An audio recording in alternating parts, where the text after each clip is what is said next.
কবে আসবো? কি বললো? বললো 2 মিনিট পর আসছে। ওর আবার কি হয় 2 দিন পর পরই? ওই দেখ চলে এসেছে। কি হয়েছে বল। কিছু না, ভালো লাগছে না। ভালো লাগছে না সেটা তোর মুখ দেখেই বোঝা যাচ্ছে, কিন্তু এই ভদ্রবেলা করে আমাদের আবার ডাকতে গেলি কেন? বেশ তো ঘুমাচ্ছিলাম। ওইরকম বাংলার পাশে মতো মুখ না করে থেকে কি হয়েছে সেটা বল। প্রীতি আর আমার সাথে থাকতে চায় না। ও আমার সাথে ব্রেকআপ করে নিয়েছে। ও সব জায়গা থেকে আমাকে ব্লক করে দিয়েছে। আমি এখন কি করব? আমার কিচ্ছু ভালো লাগছে না। এই সময়টা এরকমই ভাই, তখন যদি তুই রিলেশনে না গিয়ে নিজে কেরিয়ার ফোকাস করতি তাহলে এই দিনটা ফেস করতে হতো না। আমি জানতাম তোর সাথে এটাই হবে, এই জন্য আমি এইসব রিলেশন পছন্দ করি না। এমনিতে আমার সময় খারাপ, তার উপর তোরা এরকম করছিস। ঠিক আছে, এখন আর গরমের মধ্যে মাথা খারাপ করিস না, বিকেলে ঘাটের ধারে সব কথা হবে। যা করবি কর, যেখানে খুশি চল, কিন্তু আমাকে এই ডিপ্রেশন থেকে উদ্ধার কর ভাই। আমার আর ভাল লাগছে না। ঘাটের ধারে যখন যাবি তাহলে বিকালে একটু নিয়ে আসিস, খাবো।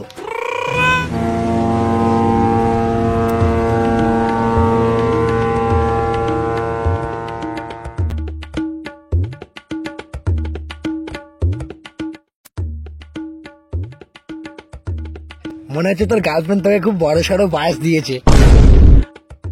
উফ, তুই একটু থামবি? দেখছিস অনেক কষ্ট আছে, তারপরেও তুই ভুলভাল বকছিস। এইটুকু ইমোশনাল দিয়ে তোর মনে কথা বেরোলো না, যেটা আনতে বলেছিলাম এনেছিস? তোর তো আগেও বলেছি যা করবি কর, কিন্তু আমাকে এই ডিপ্রেশন থেকে দূর কর। করবো তো।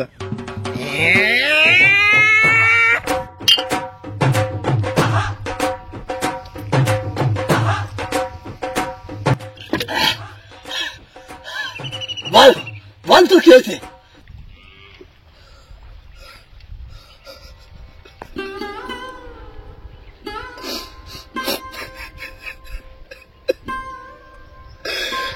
কিচ্ছু হবে না ভাই, তুই কাঁদিস না।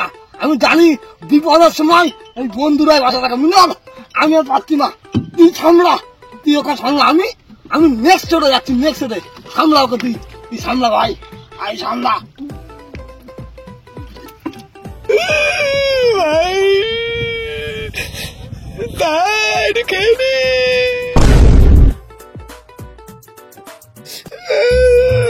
ভাই আমি ওকে খুব ভালোবাসি, ওকে আমার কাছে ফিরিয়ে দে ভাই। আমি বলেছিলাম ওই প্রীতির সাথে রিলেশনে যাস না, ওই অন্য কারোর সাথে অ্যাফেয়ার আছে। আমার কথা শুনিস নি কেন? এখন বন্ধুদের কথা মনে পড়ে। ভাই আমি খুব ভালোবাসি ভাই। ও যখন বলতো উঠতে আমি উঠতাম, ও যখন বলতো বসতে আমি বসতাম। এখন আমি কি করবো? তলে তলে এত কিছু, ছি ছি ছি ছি ছি। আমাদের জন্য খুব শাস্তি, আর গার্লফ্রেন্ডের কাছে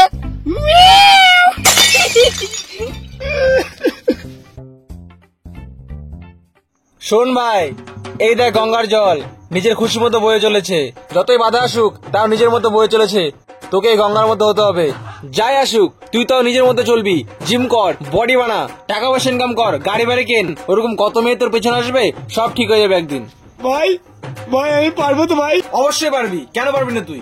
ওকে বোঝাচ্ছিস? ওকে বুঝিয়ে কোনো লাভ নেই, ও ঘন্টা বুঝবে, ঘন্টা। দেখছিস তোকে আমি বোঝাচ্ছি, তারপর তেমন করছিস। চল চল চল চল। এই আজ থেকে সব করবে, কি করবি তো ভাই? করবো ভাই। শোন ভাই, আজ থেকে কল SMS সব বন্ধ, একটা কল করবি না ওকে। হ্যাঁ, ওকে সব জায়গা থেকে ব্লক কর।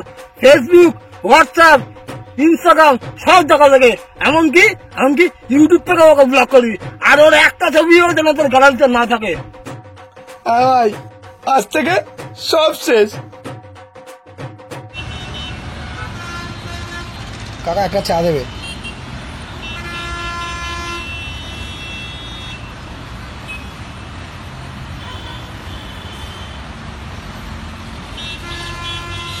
আরে কোথায় ভাই তোরা?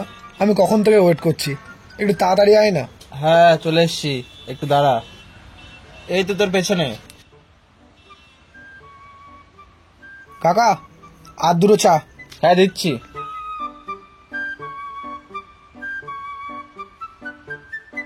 এত লেট করলি, এই দিয়ে 4টে চা খাওয়া হয়ে গেল। চল বসি। ভাই বলছি তোর ফোনটা একটু দে না, ফোন করব। কেন তুই ফোন আনিসনি? আরে ভাই ফোন তো এনেছি, ওর ফোন থেকে আমার নাম্বার ব্লক করা আছে, ওই জন্য তোর ফোনটা চাইছি। তুই এই ভোরবেলা করে এই জন্য ডেকে আনলি? আরে তোদের যদি আগে থেকে এই কথাটা বলে দিতাম তাহলে তোরা এত সকালে এখানে আসতি না, তাই তোদের বলিনি। কাল বিকেলে তোকে এত করে বোঝালাম, তোর একটা কথা মাথায় ঢুকেনি, তাও তুই আজকে এই কথা বলছিস। দেখ ভাই, আমি অনেক ভেবেচিন্তে দেখলাম আমি ওকে ছাড়া থাকতে পারবো না, আমার ওর পিছনেই পড়ে থাকতে হবে। আমাদের বোঝা সারা, যতদিন না তুই ওকে ভুলতে পারছিস তুই আমাদেরকে ভুলে যা। এই চল। আরে ভাই শেষমেশ তোরাও চলে যাচ্ছিস? ভাই দাঁড়া।